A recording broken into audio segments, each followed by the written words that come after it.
length. And defensively as a team, the deflections all night, but specifically here in this fourth quarter, you've seen two really important ones leading to turnovers, giving the Kings the opportunity to give a little space. Just a minute 15 or 14 to go. Katie, I got to be honest with you. Been having some beam withdrawals the last few days. Walking up and down J Street and 7th Street, looking up in the sky. Haven't seen that purple beam, but Sacramento trying to get back in the win column after losing their last two in a row. 1:14 to play. What do they have to do to close this thing out? What's the biggest concern? That you do not turn the ball over offensively. Make sure you're getting a quality look. Don't turn it over by offensive fouls, any errors offensively, and then defensively come down and just do what you've been doing. Stay active, help towards Ant. You know that's where the ball is going, but get active hands and see if you can't force some deflections and turnovers, but absolutely no foul. Karl-Anthony Towns still on the mend. Not happy about those Eagles going to the Super Bowl. Is that allowed? I mean, when you're in Minnesota, are you? I know that everyone has their own allegiances, if you will. I guess. But I know that, Kings fans watching don't really want to see that nonsense right now. Anderson. Wow, Russell almost threw it away. Come out in a little horn set. Anderson pops open. Russell slips the screen. Fox with a good contest. Forced the bad miss. Edwards for three. Rebounded by McDaniels, who slams it home. And a foul as well. Oh, wow. De'Aaron did a great job on that initial action defensively of trying to handle all the screen action.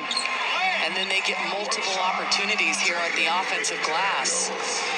McDaniels will go to the free throw line, Katie, with a chance to make it a one-possession game. 74% from the line knocks it down.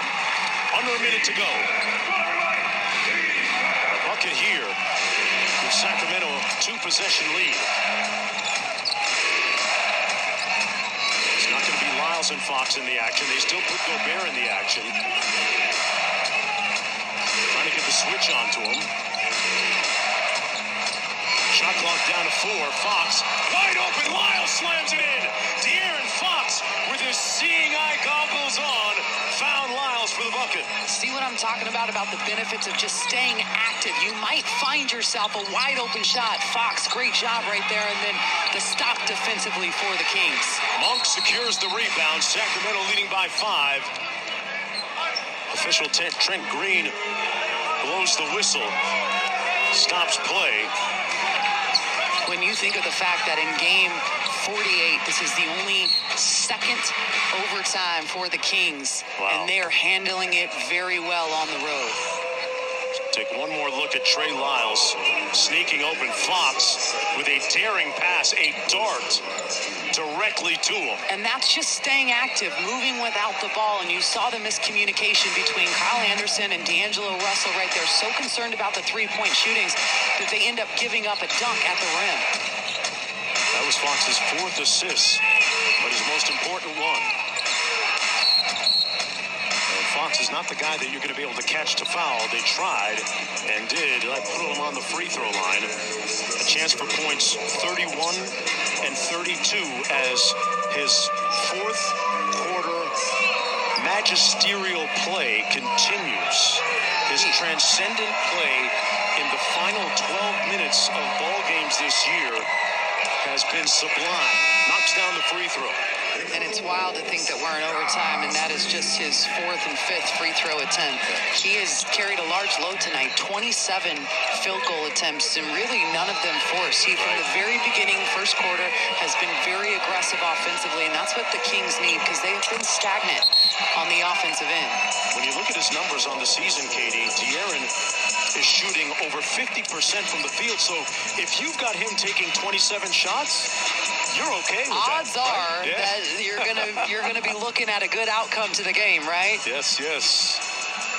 As the Sacramento Kings try to snap their little 2-game losing streak, and if you're looking at potential defensive player of the game chain winners, I'm putting Malik Monk in that mix, and he's done it at the offensive end too, Katie. Putting his name in the hat, right? Yes. Because, listen, I think collectively as a unit, this team has done a great job tonight of having active hands and getting a lot of deflections. I'll be curious to see what they are, but Malik has come up with some big plays in very key moments on the defensive side, but also offensively, 19 points for him, 9 of 14 from the field, the 5 assists, 3 steals in this game, and stepping up in a big way once Domantas Sabonis fouled out.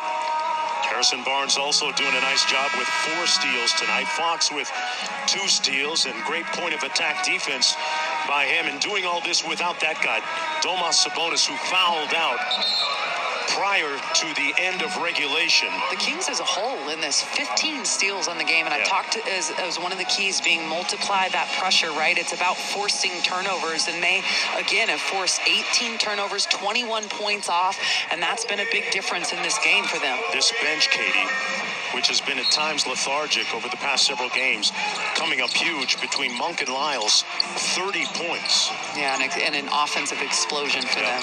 45 total points for the bench.